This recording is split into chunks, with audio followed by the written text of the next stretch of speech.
buat teman-teman penyuka karya Franz Kafka di mana saja berada. Saya akan membahas sebuah prosa Kafka yang cukup panjang berjudul Hukuman di Tanah Jajahan, atau dalam bahasa Jerman disebut In der Strafkolonie. Cerita singkatnya seperti ini. Seorang pelancong Eropa mendapat undangan terhormat untuk mengunjungi sebuah pulau tanah jajahan yang dipakai untuk menghukum para tahanan. Pelancong itu dipandu oleh seorang opsir untuk ditunjukkan pada sebuah mesin pembunuh manusia. Mesin itu Kafka menyebutnya sebagai Eigentumliche Apparat, yaitu mesin yang terdiri dari beberapa besi bergerigi dan ada semacam ranjang untuk meletakkan calon tahanan. Mesin ini bisa membunuh manusia dalam hitungan beberapa jam. Secara teknis, sang pelancong diajak lebih mendekat ke mesin ini sekaligus untuk menyaksikan bagaimana seorang terdakwa akan dibunuh. Seorang terdakwa yang tidak diketahui salahnya dan tak ada keputusan dari pengadilan harus terlentang di semacam ranjang. Kemudian mesin itu mulai diaktifkan, turunlah besi bergerigi dari atas turun, siap menusuk sekujur tubuhnya. Namun mesin itu tidak berfungsi seperti yang direncanakan. Akibatnya si terdakwa disuruh minggir dan dibebaskan. Batal dihukum mati dengan mesin itu. Si officer mencoba sendiri, namun lagi-lagi mesinnya tidak berfungsi dengan sempurna. Untuk meyakinkan, si officer menunjukkan sebuah surat keterangan cara mengaktifkan mesin itu kepada pelancong. Tetapi surat itu tidak bisa dibaca. Akhir cerita, petugas di mesin itu dan terdakwa mengantar pelancong ke sebuah kafe yang dekat pelabuhan karena si pelancong akan melanjutkan perjalanan. Di dekat kafe itu, dua orang itu menunjukkan kepada pelancong bahwa ada komandan yang pernah terbunuh dengan mesin itu dan dikubur di sana dekat kafe. Tak lama lagi si pelancong akhirnya masuk ke kapal yang sudah menunggu di pelabuhan. Namun dua orang petugas yang penjaga mesin dan terdakwa tadi mau ikut pelancong. Tetapi si pelancong menolaknya dan kapal meninggalkan pulau itu. Nah, pertanyaannya, ini pulau terletak di mana? Kebetulan saya menemukan sebuah buku di Loaan, di Swiss ini. Ada buku yang ditulis oleh Klaus Wagenbach. Dia adalah seorang peneliti karya dan sosok Kafka. Dia menerbitkan ulang karya Franz Kafka itu disertai data-data temuannya sendiri. Disebutkan bahwa pada bulan Oktober 1914 telah terjadi Perang Dunia Pertama. Pada saat berjalan 2 bulan, Kafka genap berusia 31 tahun. Kafka di situ sedang bekerja pada kantor asuransi kecelakaan. Kemudian Kafka dalam tugasnya sering masuk ke pabrik dan menemui para karyawan.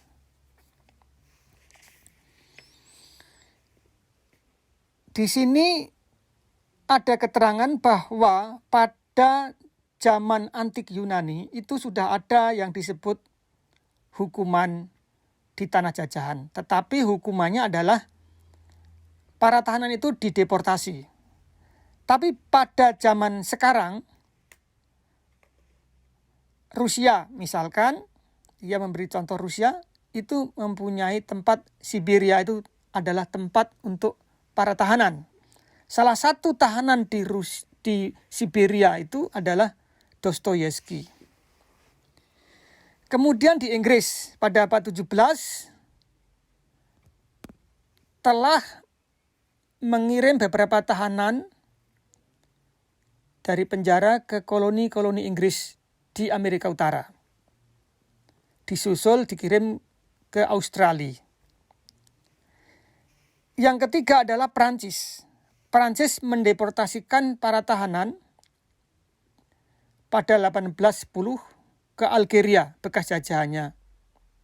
Dan sejak tahun 1864, Prancis menggunakan pulau di dekat Australia yang disebut Kaledonia Baru. Kaledonia Baru itulah tempat melibas para tahanan dari Pariser Komune. Sebab itu Kafka menulis tentang ini adalah cerpen yang berdasarkan pengalaman konkretnya. Jadi Kafka pada tahun 1911 itu sangat simpati dengan gerakan Pariser Komune, yaitu sebuah kelompok anak muda berhaluan kiri yang kritis terhadap borjuasi. Akhirnya Pariser Komune ini mengkritik pemerintah Prancis sendiri. Di Praha, kelompok ini turun ke jalan dan Kafka ikut turun ke jalan.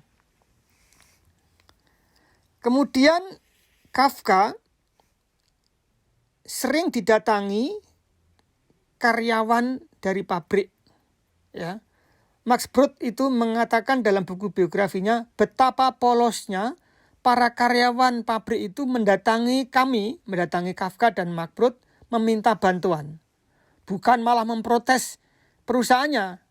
Pada zaman itu para karyawan itu apabila mendapatkan ketidakadilan di perusahaan, tidak ada yang membela seperti dengan menyewa pengacara. Gitu. Sebab itu di Klaus Wagenbach dalam buku ini menyebutkan bahwa Kafka adalah sastrawan yang benar-benar melihat peristiwa kecelakaan perusahaan itu dari dalam pabrik. Dia menyebutkan, Klaus Wagenbach, bahwa Thomas Mann, Rilke, Hofmannsthal, Schnitzler, dan Jost tidak pernah melihat pabrik dari dalam. Tapi Kafka betul-betul masuk di dalam tempat bekerja para karyawan. Kemudian, mesin pembunuh tahanan ini beredar sangat terkenal di Eropa pada waktu itu dan akhirnya menginspirasikan pada karya Kafka ini. Jadi yang dimaksud dengan hukuman di tanah jajahan adalah di negeri Kaledonia Baru. Kafka menuliskan cerpen ini selama 6 hari, dari 12 Oktober sampai 18 Oktober 1014. Dengan adanya cerpen ini, Kafka diundang untuk membaca karyanya di luar Praha yang pertama kali. Kafka tidak pernah membaca karya di luar negeri Ceko, Slovakia zaman itu. Sekali aja ke Munchen, dia membaca karya ini. Ketika dia usai membaca cerpen ini, dia melihat ada seseorang yang kepayahan seorang perempuan tak berdaya mendengar cerita Kafka. Sehingga Kafka meminta maaf dan mengatakan, seharusnya saya tidak akan membacakan cerita yang gelap itu. Yang menarik dari cerpen Kafka ini adalah bahwa Kafka tidak menyebutkan nama pulau, tidak menyebutkan nama orang. Dia hanya menyebut di situ para opsir menggunakan bahasa Prancis. Dengan begitu orang bisa berasosiasi, oh mungkin ini dari Prancis. Tetapi dia tidak menyebutkan secara presis nama maupun tempat di mana pulau itu berada. Sehingga ada kemungkinan besar bahwa prosa Kafka ini bisa juga mewakili tanah jajahan lain yang dipakai untuk menghukum para tahanan. Kemudian, karena New Caledonia ini dekat dengan Indonesia, ada sebuah buku yang berjudul Jejak Orang Jawa di New Caledonia, ditulis oleh Pak Widyarka Riananta. Dia adalah mantan konsul RI di Kaledonia Baru. Di situ disebutkan bahwa orang Jawa pada waktu itu berjumlah 170 orang berangkat dari Jawa menuju Kaledonia Baru menggunakan kapal uap bernama Saint Louis pada 16 Februari 1896. Kemudian kalau dihitung dari 1896 itu awal mula orang Jawa ke New Caledonia, sampai tahun 1948 itu terdapat 87 kali perjalanan kapal dari Jawa ke Kaledonia Baru. Dan orang Jawa yang berada di sana sekitar 19.400 orang.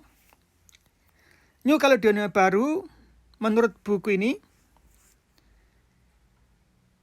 masih belum merdeka. Jadi tahun 2020 kemarin sedang ada referendum. Dia masih berbentuk protektorat, artinya koloni masih ikut sistem pemerintahan negara Prancis. Kenapa orang Jawa ke sana? Ini ada kaitannya dengan kontrak kerja. Kita ingat bahwa banyak orang Jawa, petani-petani Jawa, pergi ke Suriname karena ada kontrak kerja di Suriname.